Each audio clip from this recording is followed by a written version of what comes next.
You know, going on this journey, I've experienced some significant ups and downs, and I'd just like to share a few of those with you now.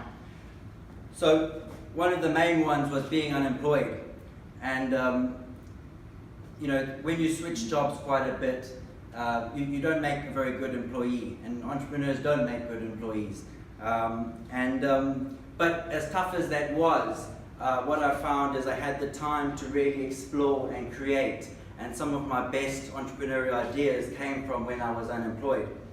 And I think that the lesson that I drew from that is just to embrace every single experience you have in your life, good or bad, because it really forms who you are, and your success is based on that. Another one of the downs is rejection and not fitting in. Along the way, I've encountered many people who said I couldn't do it, who tried to oppress me, told me I wasn't good enough. And the lesson there is, you know, life is really going to punch you in the face. And every time you've just got to get up and keep on swinging, because eventually you will be successful. And the last downside of my career to date has been being poor. You know, again, the entrepreneurial journey is full of a lot of ups and downs, and you know, you're going to be working late at night, and your friends are going to be out there, and they're going to have nice cars and clothes and overseas holidays, and you won't. And I think the question to you is, you know, how badly do you want to be successful? Are you willing to make the sacrifices to get there? So that's all the bad things. Just to share with you some of the ups that have been so good. One of them being winning a contract. You know, when you've really put in the hours and you've negotiated a deal, and you know, you're sitting in the boardroom and you've thrashed it all out, and finally, you know, you have a breakthrough, and they said, you know, we'll go with you, we'll use your services. I think, you know, there's no greater feeling, and it really does make all the hard work and uncertainty and uneasiness worth it. Then the next high is having someone to share that with. You know, it's not fun being on a yacht by yourself. So you always have to bring along your mates and your family, look after them, because at the end of the day, you want to share the spoils with them. And then lastly,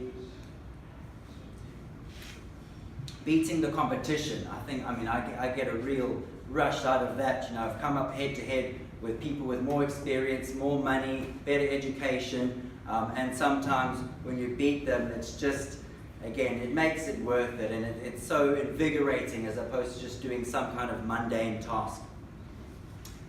So that's a lot about me and my experience, and I just wanted to ask you some questions and just really find out, you know, why do you want to be an entrepreneur?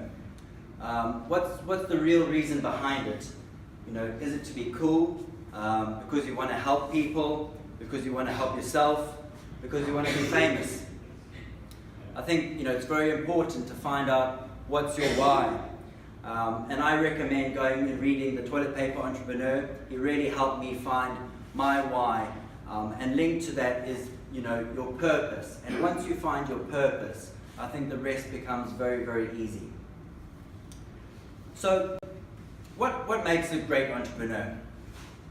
So, seeing that we're talking about fintech and the events hosted by Nanyang Technological University, let's talk about why technical students make such good entrepreneurs. And I think it's because they solve problems. They learn about the fundamental laws of a system, and then, like a mathematical problem, they play with different variations until they find a solution. And if you're looking for business ideas, there's two good ways that I think you can do that. It's either solving someone's problem, like Uber, or doing something that might be cool in the future, like Instagram, Facebook, and so forth. My experience is that people often don't buy cool because it's not needed. Often it's a case of build it and they won't come. So my thesis is always focus on solving people's problems. So, how do you become a successful entrepreneur? We all want to make lots of money, right? So surely that's the problem at hand. We should focus on how to make £1 million, for example. No, I mean, you all know that's the wrong answer. As an entrepreneur, money will come and go, as I've mentioned, and if it's the yardstick that you use against which to measure your success, you're unlikely to get very far. So the famous entrepreneur Rob Moore recently taught me that society will reward you according to the value you create in other people's lives. So how about this? Focus on helping 1 million people, and then the laws of society dictate that you'll do well. Let's look at Jack Ma with Alibaba and AliPay. He solved trust in e-commerce and rapidly boosted the whole sector and all the small business entrepreneurs that benefited from that. Or look at Nick Hughes with MPesa. You know, he banked the unbanked in Africa that the banks would never have touched. And sure, they've both done very well, but first they started with solving 1 million people's problems.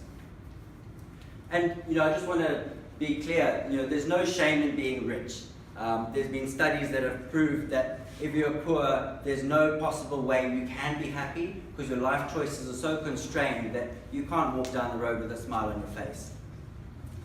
So I think it's fine to want to have money, but just realize that it's the product of your success, not the driving force behind it. So I just want to talk a bit about fintech and why I think it's a great space to be in and why you should get into it. And my answer might be a bit controversial in some senses, but I've thought long and hard about it, and it is something that bothers me. And I think, you know, the reason I went on to go study my MBA and write CFA level 1 is because I didn't understand finance. And I'd been to school a fair amount and done my engineering degree, and I thought, you know, I'm educated, I should know what's happening. And it turns out I didn't. And the only way I acquired that knowledge was through a lot of hard work, luck, and fortune. And so, what chance does the average man in the street? Not very much. I mean, we all go to work every day to earn money, yet people don't know how to spend it, how to invest it, or how to do financial planning. And in my mind, you know, it's criminal that society has allowed people to get educated to a doctorate level without being able to understand basic finances. And for far too long, large corporates, especially banks unfortunately, have preyed upon unsuspecting consumers and retailers, you know, not servicing the lower spectrum like Derek. But now I think decentralization, social media, tech and regulation have opened the floodgates and leveled the playing field for you to come up with new innovations that are designed to help people out there.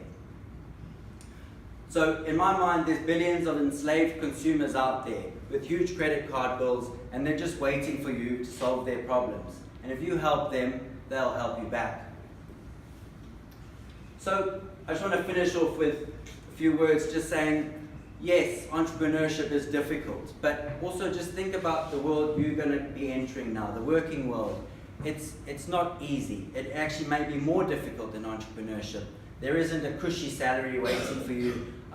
You know, these big cushy corporate jobs, they exist, you know, they hardly exist these days. So, yeah, sorry. I also wanted to say that if you're standing in this room, or sitting rather, you probably have the gift of entrepreneurship. The chance to change millions of people's lives. And personally, I don't think there can be anything more rewarding in the world than that. So my challenge to you is to go find your why, you know, find your purpose, and then use tech to build a scalable solution that you can execute and then leave a legacy. Oh, and if you make a bit of money along the way, that's okay too. Thank you.